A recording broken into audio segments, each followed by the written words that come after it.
দর্শক, এই ঘটনার বিস্তারিত আপনাদেরকে জানাতে চাই। সেটি জানাতেই ডিবি কার্যালয় থেকে আমাদের সাথে যুক্ত রয়েছেন সহকর্মী তানভীর মৌসুম। তার মাধ্যমে জানাবো সেই খবরের বিস্তারিত। সিলন ফ্যামিলি ব্লেন্ডের কড়ালিকার আর সতেজ স্বাদের পারফেক্ট ব্লেন্ডে স্বপ্নেরা মিলুক টানা। তো তানভীর, কি তথ্য রয়েছে, সবশেষ তথ্য আমরা আপনার কাছ থেকে একটু জানতে চাই এবং সেখানে আসলে কি ধরনের কার্যক্রম এখন হচ্ছে সেটিও আমাদেরকে জানাবেন।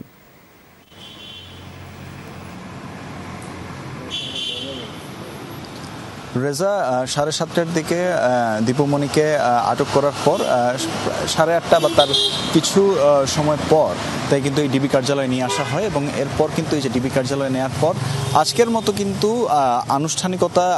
আজকের মতো এখানেই আনুষ্ঠানিকতার সমাপ্তি ঘটেছে, কারণ আজ রাতে আসলে আর কিছু আনুষ্ঠানিকতা পালনের নেই। তবে তাকে এই যে সন্ধ্যার সময় তাকে বাড়িধারায় তার আত্মীয়র বাসা থেকে আসলে আটক করা হয় এবং সেখান থেকে কিন্তু পরবর্তীতে তাকে এই মিন্টু রোডের ডিবি কার্যালয়ে নিয়ে আসা হয়।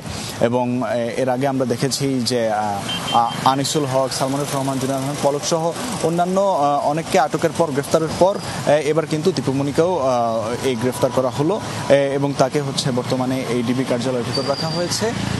এছাড়া আরেকটি বিষয় এখানে উল্লেখ করতে চাই যে বাংলাদেশের যে ফাইন্যান্স ইন্টেলিজেন্স ইউনিট আছে তারাও কিন্তু আসলে দীপুমণি এবং দীপুমণির স্বামী এবং তার বড় ভাইয়ের ব্যাংক হিসাব কিন্তু জব্দ করার নির্দেশ দিয়েছে এবং এই নির্দেশটি কিন্তু দেশের ব্যাংক থেকে শুরু করে সব আর্থিক প্রতিষ্ঠানেই কিন্তু এই নির্দেশনাটি দেওয়া হয়েছে।